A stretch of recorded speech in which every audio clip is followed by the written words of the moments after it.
नाज़रीन आदाब। Asia times के इस खास प्रोग्राम में आपका खैर मकदम है। मैं हूं अशरफ अली बस्ती। इस वक्त मेरे साथ एक बेहद खास मेहमान सिराजुद्दीन फलाही साहब जुड़ रहे हैं। सिराजुद्दीन फलाही साहब के बारे में बता दूं कि सीनियर सेकेंडरी स्कूल है, फतेहपुरी सीनियर सेकेंडरी स्कूल के नाम से आप मशहूर है। उसमें आप इकोनॉमिक्स के लेक्चरर हैं और आर्थिक मामलों में काफ़ी आपकी दिलचस्पी है। आप लिखते रहे हैं, कॉलम लिखते रहे हैं। राष्ट्रीय सहारा उर्दू में लगातार हर हफ्ते इनके कॉलम आते हैं आर्थिक मामलों पर।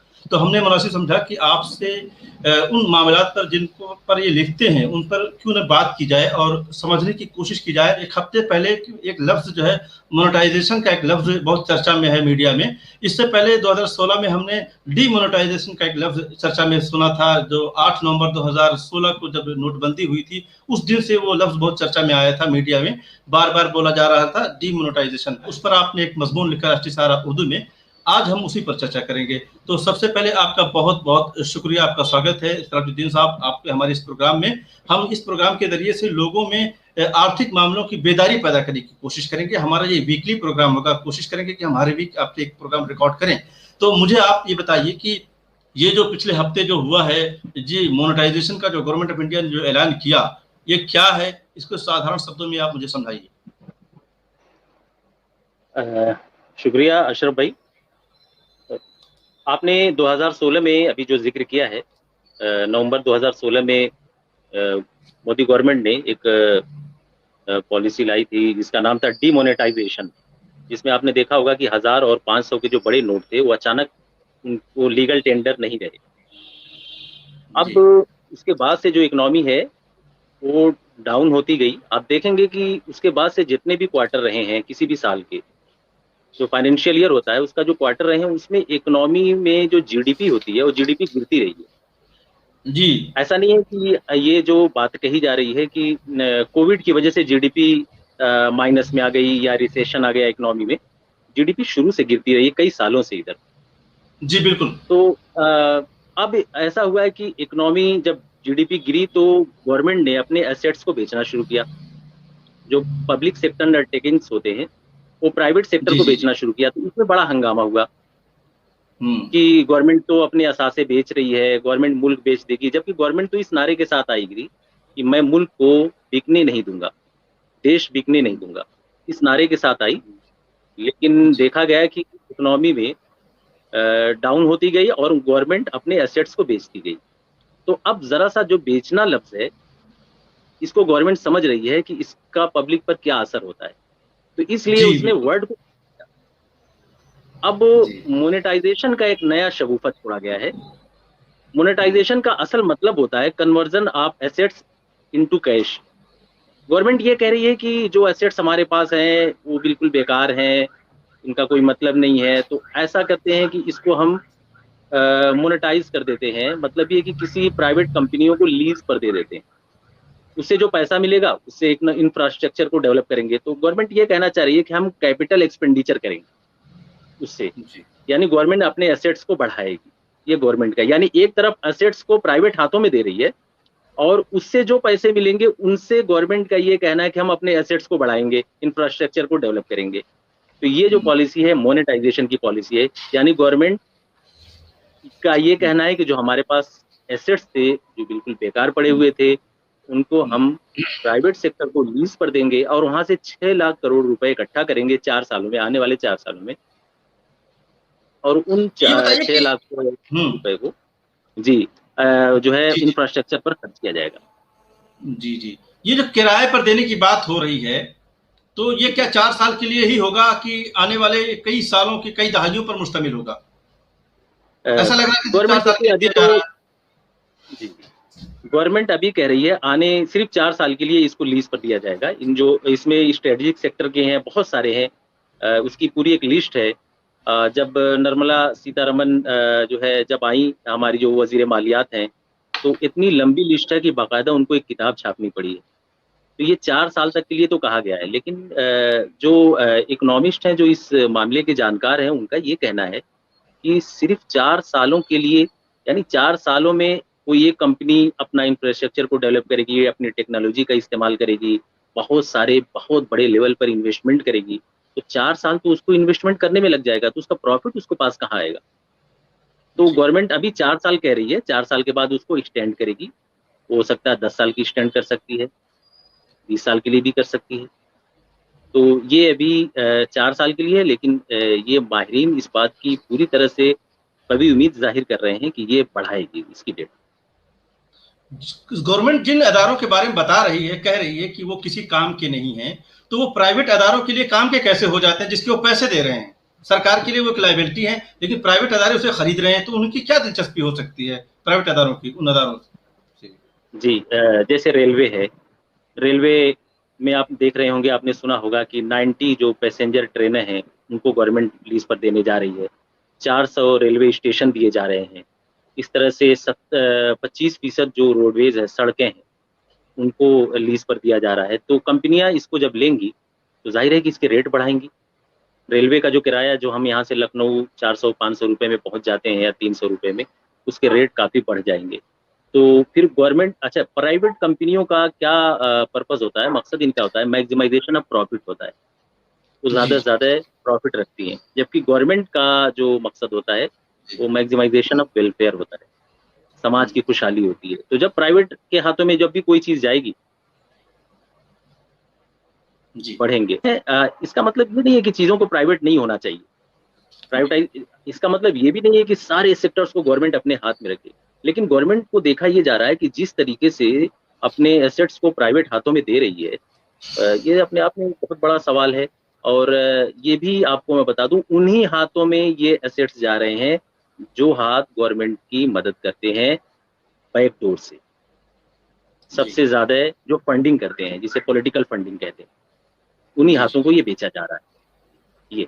ये आपने बड़ा अहम सवाल उठाया है कि उन्हीं हाथों को बेचा जा रहा है जो ऐसी सियासी पार्टियों को पॉलिटिकल फंडिंग करते हैं। तो एक तरह से पार्टी की फंडिंग कर रहे हैं और वो उनको देश पूरा दे दिया जा रहा है, उनके उनके हाथों में देश का पूरा एक असेट दे दिया जा रहा है। तो ये जो लोग, यानी हमारे और आपके टैक्स के पैसे से ये अदारे कायम हुए, जनता के पैसे के, जनता के लिए अदारे बनाए गए। डेमोक्रेसी का मतलब हमें यही समझाया गया कि by the people for the people of the people बताया गया।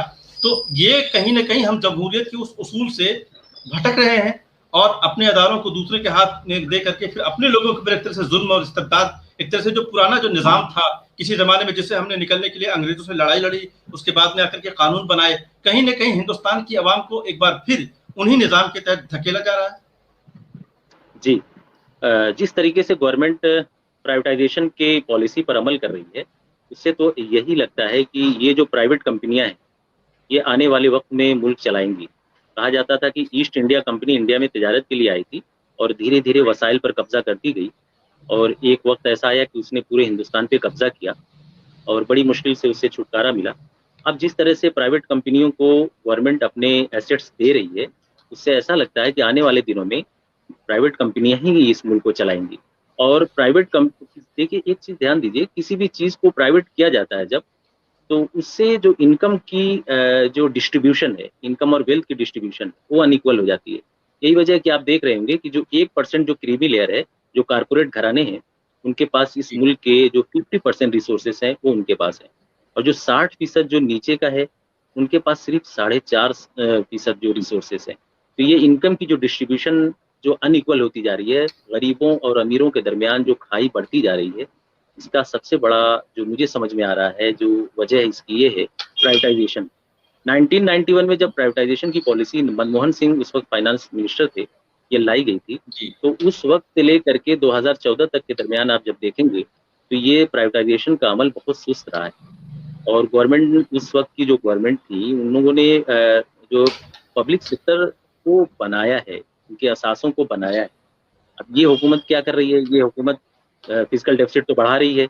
आप देखेंगे फिजिकल डेफिसिट इस वक्त इंडिया का तकरीबन 18 से 20 लाख करोड़ रुपए हो चुका है। अच्छा, जी, इन्होंने टैक्सेस खूब लगाए हैं, उसके बावजूद भी ये चीज़ों को प्राइवेट भी कर रहे हैं, डिसइन्वेस्टमेंट भी कर रहे हैं, चीज़ों को लीज पर भी दे रहे हैं। जो गवर्नमेंट की चीज़ें हैं, जो हमारे और आपके पैसे से बनी हुई चीज़ें, उसको जी, प्राइवेट जी। कंपनियों को दे रहे हैं।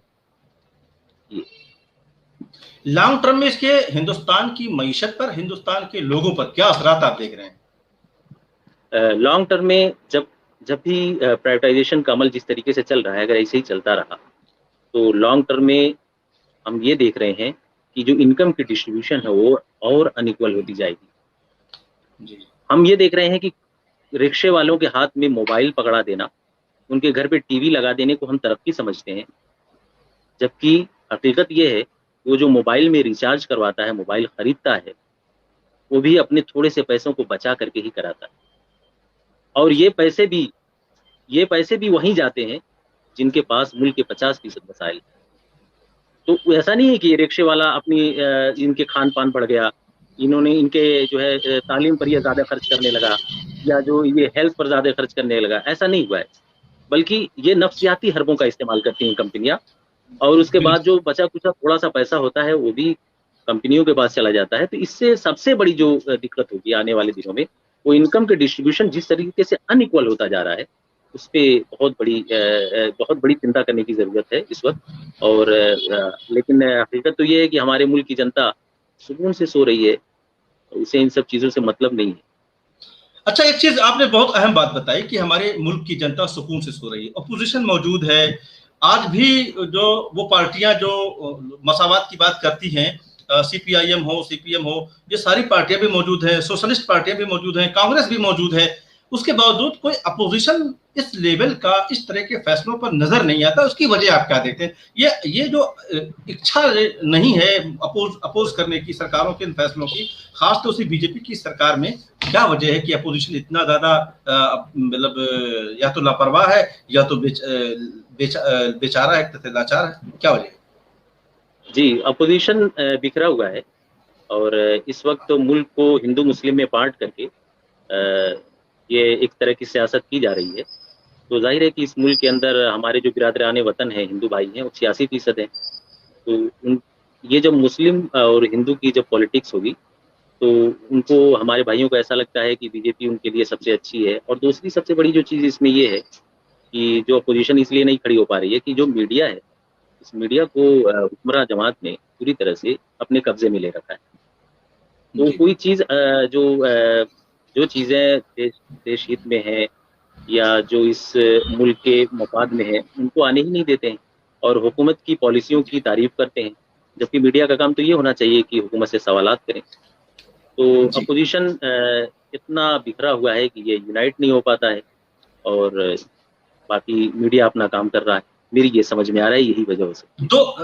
2024 में हिंदुस्तान को एक और आम इंतखाबात का सामना करना है। उसके हवाले से सियासी हलकों में बड़ी तैयारियां चल रही हैं। खासतौर से बीजेपी बहुत ही एग्रेसिव अंदाज में 2024 में एक बार फिर हैट्रिक मारने की कोशिश करेगी, और उसके लिए वो तैयारी कर रही है। कहीं आप इसे ये देख पा रहे हैं, इसमें ये एंगल भी है कि पैसे की बड़ी जरूरत होगी उस वक्त 2024 में, कि और बड़े पैमाने पर। वैसे भी ये पार्टी सबसे ज्यादा पैसा खर्चा करती रही है इलेक्शन में अब तक के, और अब और ज्यादा तैयारी है। तो इसमें कहीं ऐसा तो नहीं उन तमाम जो ग्रुपों को, कंपनियों के ग्रुपों को जो इन्हें चंदा देते रहे हैं, उनको एक बड़े पैमाने पर मौका देना कि आप हमें बड़ा पैसा एक साथ 2024 से पहले दे दो, उसके बाद आप इसे कमाते रहिएगा, तब तक हम इस 24 के इलेक्शन को पार कर लें। कहीं ये एंगल तो आपको नजर नहीं आता इसमें? बिल्कुल है ये। और मैं तो 2024 में नहीं बल्कि 2022 में जो यूपी का इलेक्शन होने वाला है, उसके हवाले से भी मैंने जो जब डेटा वगैरह उसका देखा, तो जो डेटा जो सामने नहीं आ पाता है, उस तरह की भी चीज़, करोड़ों रुपए फिक्स किए गए। इसीलिए आप देखेंगे कि इतना टैक्स पेट्रोल पर 2/3 जो है एक्साइज ड्यूटी और वैट है। उसके अलावा जो हुकूमतें हैं कि गैस सिलेंडर को किस तरह से सब्सिडी खत्म किया गया। ये बहुत सारी चीज़ें ऐसी हैं जो सामने की हैं, और बहुत सारी चीज़ें ऐसी हैं जो कंपनियां बैकडोर से इनको जो चंदा देती हैं। ये इसलिए ये कंपनियों में और गवर्नमेंट में इस तरह की एक समझौता भी ऐसा लगता है कि आप हमें फ़ायदा पहुंचाएं, हम आपको फ़ायदा पहुंचाएंगे। तो पहले जब कंपनियां जो है सियासी फंडिंग करती थी तो सामने से करती थी, तो अब उसका तरीक़ाकार बदल दिया गया। और यही वजह है कि आप देखेंगे ये मोनेटाइजेशन की पॉलिसी लाई गई है कि अब आपको जो है लीज़ के नाम पर हम आपको सारे असातिज़ सौंप देंगे, आप खूब कमाइए, हमें भी चंदा दीजिए, ताकि हम 2022 के इलेक्शन में भी और 2024 के इलेक्शन में भी इसका इस्तेमाल कर सकें। ज़ाहिर है इस वक्त आप देख सकते हैं कि पैसा एक बहुत बड़ा रोल प्ले करता है किसी भी इलेक्शन में। मैं आपका जो कॉलम है वो पढ़ रहा था, तो उसमें दो शब्द मुझे नजर आए। एक तो स्ट्रेटेजिक शोबे इस्तेमाल किए हैं आपने, और एक जगह आपने मखलूत मईशत का जिक्र किया है। तो ये दोनों शब्दों को दरअसल मुझे बताइए कि स्ट्रेटेजिक पॉइंट ऑफ व्यू से वो कौन से शोबे हैं जिन्हें हम स्ट्रेटेजिक शोबे कहते हैं, दूसरे कि वो मखलूत मईशत से आप क्या समझाना चाहते हैं, क्या मुराद लेते हैं? जी, स्ट्रेटेजिक जो शोबे होते हैं या जो स्ट्रेटेजिक जो सेक्टर होता है वो शोबा होता है जो दीगर शोबों को इंफ्रास्ट्रक्चर प्रोवाइड करता है, जैसे रेलवे, जैसे बिजली है, उसके अलावा कोयला है, ऑयल है, गैस है, रोडवेज हैं, ये सब स्ट्रेटेजिक सेक्टर कहे जाते हैं क्योंकि यही वो शोबे हैं जिन पर इकोनॉमी डिपेंड करती है। टेलीकम्युनिकेशन है, ये सारे ऐसे शोबे हैं जो दूसरे शोबों को इंफ्रास्ट्रक्चर देते हैं, बुनियादी ढांचा देते हैं। अगर बिजली नहीं है तो कारखाने भी नहीं है, मशीनें भी नहीं चल सकेंगी। तो यही वो शोबे हैं जिस पर किसी भी मुल्क की इकोनॉमी का दारोमदार होता है। अगर ये शोबे गवर्नमेंट प्राइवेट कर रही है, जैसा कि अभी आपने देखा 25% रोडवेज, 27% जो है वो दूसरी बहुत सारे, उसका डेटा पूरा बाकायदा एक है, और 400 रेलवे स्टेशन, 90 पैसेंजर ट्रेन है, और जो है बहुत बड़ी एक लंबी फहरिस्त है इन सब की जो कंपनियों को दिया जा रहा है। तो ये स्टेट सेक्टर थे, ये अगर प्राइवेट कंपनियों के हाथ में आ गया तो इससे इकोनॉमी पर बहुत बुरा असर पड़ सकता है, खास तौर से जो मुल्क के गरीब हैं उन पर असर पड़ सकता है, क्योंकि यही वो शोबे हैं जो मुल्क को बुनियादी ढांचा देते हैं, मुल्क इन्हीं से तरक्की करता है। अगर ये शोबे तो गवर्नमेंट को अपने हाथ में रखने चाहिए। अच्छा, स्टेटिक शोबा उसको भी कहते हैं जिसको आप स्टॉक एक्सचेंज में लिस्ट नहीं कर सकते हैं, इसीलिए गवर्नमेंट आज तक इनको लिस्ट नहीं करती थी, क्योंकि ये प्राइवेट हो जाएंगे वहाँ लिस्ट करने से। अब इनको गवर्नमेंट जो है वो प्राइवेट कर रही है, एक तरह से डिसइन्वेस्टमेंट एक तरह से ये। अच्छा, दूसरा ये है कि मिक्स्ड इकोनॉमी जो है, देखिए दुनिया में इस वक्त 3 निज़ाम चलते हैं, माशी निज़ाम चलते हैं। एक है कैपिटलिज्म, कैपिटलिज्म जैसे यूएस वगैरह फॉलो करता है, यूके है। इसमें जितने भी माशी फैसले होते हैं, इकोनॉमिक जो डिसीजन होते हैं, वो प्राइवेट सेक्टर को बिल्कुल उनके ऊपर छोड़ दिए जाते हैं। मार्केट के अंदर जो भी चीज़ प्रोड्यूस करना है, किस टेक्नोलॉजी से प्रोड्यूस करना है, इनकम की डिस्ट्रीब्यूशन किस तरह से होगी, ये सारी की सारी चीज़ें इंडिविजुअल डिसाइड करता है, गवर्नमेंट डिसाइड नहीं करती है। गवर्नमेंट लॉ और जो है ऑर्डर मेंटेन करती है। तो इस तरीके से आप देखेंगे कि ये जो इकोनॉमी है इसको कैपिटलिज्म कहते हैं, इसको हम उर्दू में सरमायादाराना निज़ाम भी कहते हैं। और दूसरा निज़ाम जो रशिया और चाइना फॉलो कर रहे थे वो सोशलिज्म का है, इश्तराकी निज़ाम जिसे आप कहते हैं। तो ये निज़ाम हुआ जिसमें कि तमाम चीज़ें गवर्नमेंट की मोनोपोली होती हैं, गवर्नमेंट डिसाइड करती है कि क्या प्रोड्यूस करना है, कैसे प्रोड्यूस करना है, यानी किस मेथड का यूज़ करना है, लेबर इंटेंसिव करना है या कैपिटल इंटेंसिव करना है, मशीनों का इस्तेमाल होगा या लेबर का इस्तेमाल होगा। उसके अलावा जितनी भी मुल्क के रिसोर्सेज होते हैं गवर्नमेंट की मोनोपोली होते हैं। तो गवर्नमेंट जाहिर है कि वो सोशल वेलफेयर के लिए काम करती है, तो ये माना जाता है कि सोशलिज्म में इंडिविजुअल के कोई मतलब वैल्यू नहीं है। लेकिन तीसरा जो निज़ाम जिसकी अभी आपने बात की है, मिक्स्ड इकोनॉमी, हमारा इंडिया मिक्स्ड इकोनॉमी को फॉलो करता है। मिक्स्ड इकोनॉमी में कहता है इंडिविजुअल इकोनॉमिक डिसीजन लेने के लिए आज़ाद भी है, और दूसरा गवर्नमेंट इंटरफेयर करती भी। गवर्नमेंट को जब ज़रूरत महसूस होती है तो गवर्नमेंट पब्लिक के वेलफेयर के लिए इंटरफेयर करती है, लेकिन साथ ही साथ हर इंडिविजुअल इकोनॉमिक डिसीजन को लेने के लिए ये आज़ाद भी होता है। तो इंडिया में मिक्स्ड इकोनॉमी है। लेकिन अब ऐसा लग रहा है जिस तरीके से प्राइवेटाइजेशन तेज़ी से हो रहा है, मोनेटाइजेशन की अभी बात हुई है, उससे ऐसा लगता है कि अब इकोनॉमी हमारी मिक्स्ड इकोनॉमी से निकल रही है, अब कैपिटलिज्म की तरफ जा रही है, जहाँ पर जो weaker section of the society है उसको नज़रअंदाज कर दिया जाता है, और जो कारपोरेट घराने हैं सारे डिसीजन वही लेते हैं, सारे वसाइल पर उन्हीं का कब्जा होता है।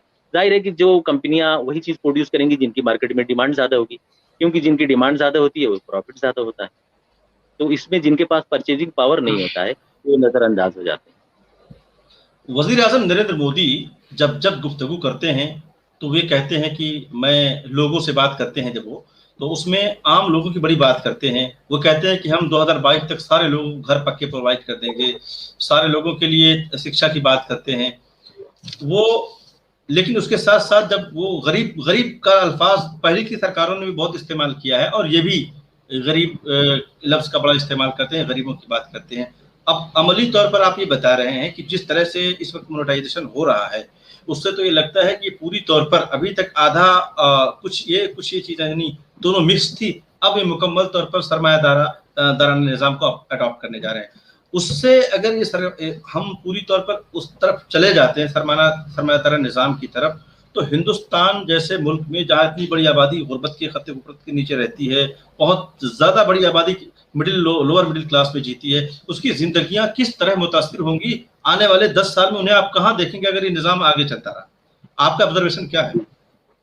जी, मेरा तो ये ख्याल है कि जिस तरह से प्राइवेटाइजेशन की पॉलिसी आ रही है, इससे अगर मुल्क के ज़्यादातर रिसोर्सेस अगर प्राइवेट कंपनियों के हाथ में आ गए, जो कि आ ही रहे हैं, तो हमेशा याद रहे कि जो प्राइवेट इदारे होते हैं, उनका मकसद ज़्यादा से ज़्यादा नफ़ा कमाना होता है। वो ये नहीं देखते हैं कि मुल्क का गरीब तबका क्या सोचता है, क्या खाता है। इसलिए वही चीज़ वो प्रोड्यूस करते हैं जिसकी मार्केट में तलब ज़्यादा होती है, डिमांड ज़्यादा होती है। अच्छा, बल्कि कई चीज़ें गरीबों के मतलब हाथ तलब में बढ़ाई जाती है। जी, जी। तो गरीबों के हाथ में परचेज़िंग पावर नहीं होता है। हुँ, उनके पास खरीदने के लिए पैसे नहीं होते हैं, इसलिए उनके लिए चीज़ें प्रोड्यूस नहीं की जाती हैं। प्रोड्यूस किसके लिए की जाती हैं? जो रिच सेक्शन है, ताकि वो चीज़ों को खरीदे और कंपनियों को ज़्यादा से ज़्यादा प्रॉफ़िट मिले। जैसे अभी आपने देखा कि टेलीकॉम सेक्टर है, हमारा बीएसएनएल और एमटीएनएल, आप देख सकते हैं, हमारे प्राइम मिनिस्टर जी खुद जियो का जो है एडवर्टाइज़मेंट करते हैं, का इश्तिहार करते हैं, जबकि गवर्नमेंट सेक्टर को प्राइवेट हाथों में देने की कोशिश की जा रही है। तो अगर जिस तरीके से आइडिया है, वोडाफ़ोन है, ये भी लिक्विडेशन हुँ। में जाने वाले हैं। इनके ऊपर भी बहुत ज़बरदस्त तरीके का कर्ज़ है और सुप्रीम कोर्ट से जो एक मुकदमा इनका चल रहा था, ये भी उसमें हार चुके हैं। तो अगर ऐसा होता है, तो खुद टेलीकॉम सेक्टर में भी आप देखेंगे कि सिर्फ़ एयरटेल और जियो यानी रिलायंस रह गए। ये डुओपोली बनेगी और इससे क्या होगा कि अगर इन दोनों ने आपस में कार्टेल बना लिया, साठ-गाँठ कर लिया, तो फिर इसके रेट भी बढ़ेंगे, जो भी हम इतना ईज़ी डेटा यूज़ करते हैं, इतना सस्ते रेट पर करते हैं। तो फिर इस तरह से जो है हमारे पास कोई और ऑप्शन नहीं होगा, हम कहाँ जाएँ? जी। इसी तरीके से दूसरी चीज़ें भी हैं, रेलवे अगर इनके हाथ में आ गया, तो जो गरीब आदमी यहाँ से 300-400 रुपए में सफ़र कर लेता है, उसके रेट काफ़ी बढ़ जाएँगे। और मोदी जी के बारे में भी आपने कहा कि बहुत ज़्यादा गरीबों का ख़्याल रखते हैं। आपने देखा होगा कि सब्सिडी गैस सिलेंडर पे खत्म हो गई और आपने देखा होगा कि इन्फ्लेशन कितना ज़्यादा है इस वक़्त। जो हमारा इन्फ्लेशन जो आरबीआई डिसाइड करता है 2 से 6% के दरमियान रहना चाहिए, वो उससे भी ज़्यादा है। यानी कि हमारा जो मैक्सिमम लिमिट है, इन्फ्लेशन उससे भी क्रॉस कर चुका है। यानी इसका क्या मतलब है? इसका मतलब ये है कि अगर इन्फ्लेशन इस वक़्त 7% है, तो जो सामान पिछले साल हम ₹100 में खरीद रहे थे, वो इस वक़्त ₹107 में खरीदेंगे। एक जी, चीज़ और मैं यहाँ पर ज़रा बता दूँ कि हम जी, और जी, आप में से बहुत सारे लोग बैंकों में अपना पैसा रखते हैं। बैंकों में जी, 3% इंटरेस्ट मिलता है, इन्फ्लेशन 7% है। कोई मतलब नहीं है वहाँ पर रखने का, क्योंकि हम फिर भी 4% लॉस में जा रहे हैं। अगर हम सूद लेते हैं तो, हुँ, ठीक है, हालाँकि लेना नहीं चाहिए, लेकिन हुँ, वहाँ पर भी हुँ, हम देखते हैं कि 4% उसमें भी हम लॉस में। तो ये गवर्नमेंट कॉर्पोरेट की है, ये गरीबों की कहाँ है? जी। आपने देखा होगा कि तो इसी कोविड में कितने ज़्यादा गरीब परेशान रहे हैं, उनको जी, इलाज नहीं, कुछ नहीं, कहाँ कुछ मिला किसी को। तो आने वाले दिनों में अगर ये गरीब समझ पाया मेरी और आपकी बात को, जो आप बता रहे हैं, जो मैं समझाने की कोशिश कर रहा हूँ आपके सवालों के ज़रिए से, क्या उसके पास कोई ऑप्शन है कि वो सरकार के इस तरह के जो इनिशिएटिव है उन्हें रोक सके? कोई है, कोई तरीका है इजा कि उसे रोका जा सके? प्राइवेट पार्टियाँ तो बिल्कुल अपने तौर पर बिखरी हुई जैसा कि आपने बताया, तो क्या कोई जी मूवमेंट, सर, कोई तरीका है, हो सकता है क्या? तरीका तो देखिए अशरफ भाई, तरीका तो कई एक हो सकते हैं, लेकिन वो तरीके कारगर हो नहीं रहे हैं, क्योंकि गवर्नमेंट डेवलपमेंट पर कभी इलेक्शन लड़ती ही नहीं है। गवर्नमेंट तो हिंदू मुस्लिम पर इलेक्शन लड़ती है। इलेक्शन का दिन जी, आएगा, पब्लिक 5 साल तक खूब परेशान रहेगी, लेकिन आखिरी टाइम में कुछ ऐसे 1-2 वाक़यात हो जाते हैं, जिसकी वजह से जो लोग 5 सालों से मुखालिफ रहे हैं, वो फ़ेवर में आ जाते हैं, क्योंकि गवर्नमेंट को भी पता है कि हमारे इंडिया में कभी भी डेवलपमेंट पर इलेक्शन नहीं लड़ा जाता है, न डेवलपमेंट पर वोट मिलते हैं। वोट बहुत सारी दूसरी चीज़ों पर मिलते हैं। इसका तरीका यही हो सकता है कि लोग सड़कों पर आएँ, लोग अपनी माँगों को लेकर के एहतजाज करें, जो कि हमारा बुनियादी हक है जमहूरियत में, कि हम अपने जी। जो है माँगों को, अपने डिमांड को लेकर के सड़कों पर आएँ और गवर्नमेंट को इस बात को बताएँ कि ये जो आप कर रहे हैं, ये किसी भी गरीब और अमीर किसी के लिए भी अच्छा नहीं है, मुल्क के लिए अच्छा नहीं। अब यहाँ पर एक चीज़ मैं आपको आपने बड़ी अच्छी बात कही कि लोग आए और सड़कों पर आए। तो गुज़िश्ता 9 महीने से किसान सड़कों पर हैं अपनी मांगों को लेकर के, लेकिन सरकार सुन नहीं रही है। आपने देखा कि भी लाठीचार्ज हो गया उनके ऊपर। तो ये इस तरह की बेहिस सरकार के सामने एहतजाज करना, नतीजा निकालना कितना मुश्किल है? देखिए, किसान सड़कों पर हैं 8-9 महीने से, लेकिन गवर्नमेंट जरा सा भी उनकी कुछ नहीं सुन रही है। सिर्फ किसान ही क्यों, मैं ये कह रहा हूँ जो इंडस्ट्रीज में वो भी सड़कों पर आए, जो रेलवे में है वो भी सड़कों पर आए। जब सारे लोग सड़कों पे आएंगे तो गवर्नमेंट को सुनना पड़ेगा। अब किसानों में भी गवर्नमेंट ने कई जो है कमेटियां या कई हिस्सों में बांट रखा है। तो एक तबका है जो लड़ रहा है और वो सड़कों पर है, लेकिन बहुत सारे ऐसे लोग हैं जो इस चीज़ को नहीं मानते हैं। और यही की वजह है कि आप देखेंगे कि अब इस फार्मर या एग्रीकल्चर में भी प्राइवेटाइजेशन हो रहा है, ज़मीनें प्राइवेट सेक्टर को दी जा रही हैं और एमएसपी को लेकर के किसान सड़कों पर है। बहुत सारे उनकी भी डिमांड है। तो सिर्फ किसान है उनका। जी जी जी, बताएं बताएं, कुछ कब कह जी, रहे थे आप? सिर्फ किसान नहीं बल्कि सब लोगों को आना होगा।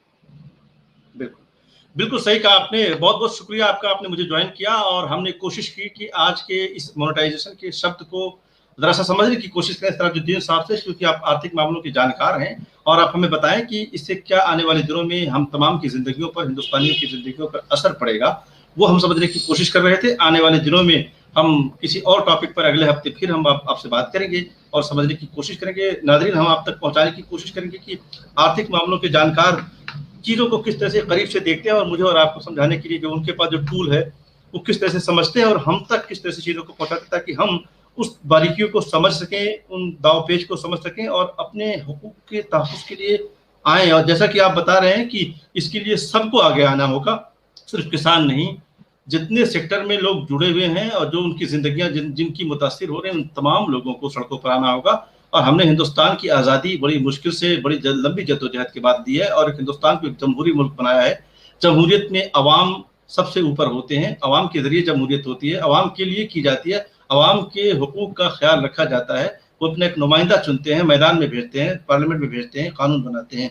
तो हम सबकी जिम्मेदारी है। ठीक उसी तरह से मैं आपको बता दूं कि जिस तरह से हम किसी भी कंपनी का एक मोबाइल लेते हैं, उसे रिचार्ज करते हैं, अगर वो सर्विसेज नहीं देती है तो हम उससे सवाल करते हैं और उससे बार बार पूछते हैं, सख्ती से पूछते हैं। तो हमें अपनी इस सरकारों से उसी तरह से, उसी हक के साथ सख्ती से सवाल करना चाहिए, अपने हुकूक के लिए बात करनी चाहिए।